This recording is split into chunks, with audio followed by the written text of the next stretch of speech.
Guys, এটা হলো অচেনা রাস্তা। তো আমরা ড্রাইভারদের মিল্লা এবং ফ্যামিলি মিল্লা যেতেছি কক্সে। তো এর ভিতরে দেখা হয়ে গেল মার্সিডিজ। দেখেন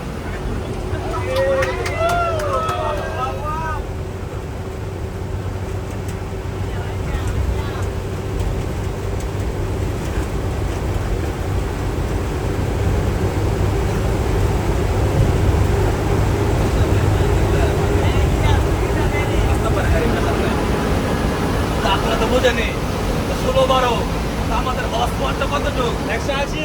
তারপরও আমাদের বুকের কলিজাটা অনেক বড়। ছোট্ট গাড়ি নিয়ে কক্সে চলে এলাম।